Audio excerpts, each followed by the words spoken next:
Mauricio, welcome back, first of all. Thank you. Thanks for having me. Um, we grew up together and we've known each other for all our lives. But what can you share that you remember about me before leaving to go to join this group? Did you see a change in my personality or something else that you can share about?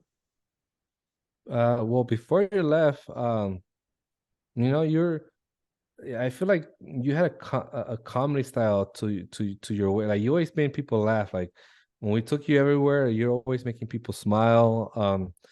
So you were always funny. And then you were always smart. You always loved to read. Like that's one thing about you that you were like, oh, you were always reading. Like, in your teenage years, you were reading a lot, which it wasn't very normal, at the time. Like people didn't read that much anymore. So, and then you had an eclectic taste with music too, because you were listening to Radiohead and The Door. I remember I was like, man, this guy, he was like what 12 and listening to Radiohead. That was pretty mature music for but you had like you always had that mature palate, but and then you left and I remember when you had I was happy for you because it's it's an important journey. I was like, oh, he's gonna become part of the brotherhood, and I was in the ministry myself, and there's so many beautiful things about the life of God that I was like, oh, this is gonna be an awesome experience, and then you took off, and then we didn't really hear much from you, which was the odd part, I guess, because growing up, being in the ministry, like I didn't think the world was too cut off. Like people who went to the brotherhood wasn't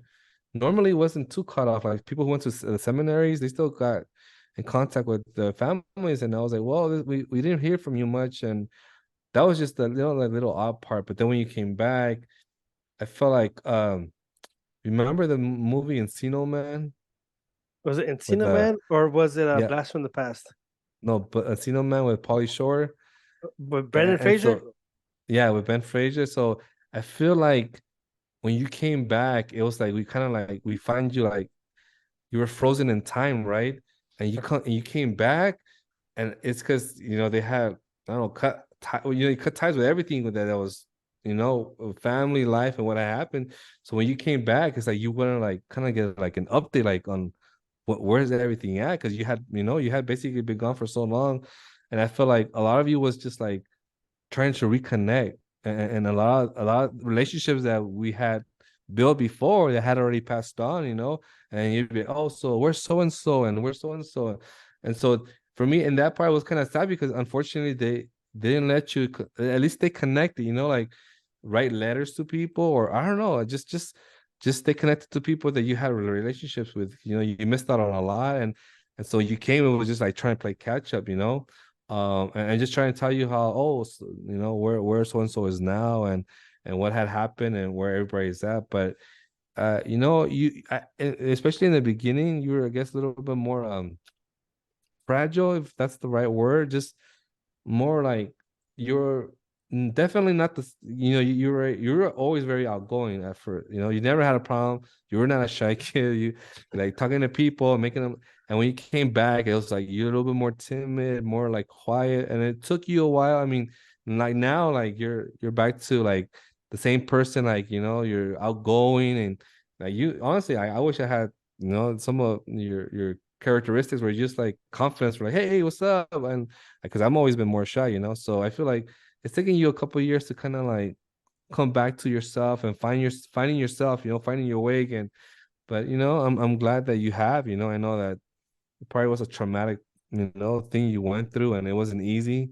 But glad that you came out of it and you learned a lot, and now you're providing this outlet for people who can share.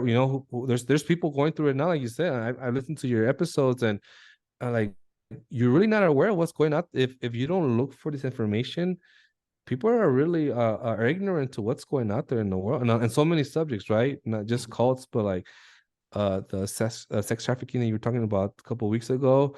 Like there's a lot of things that if you're not aware, it just all pass by you, and then you won't think about it until it hits near you, right?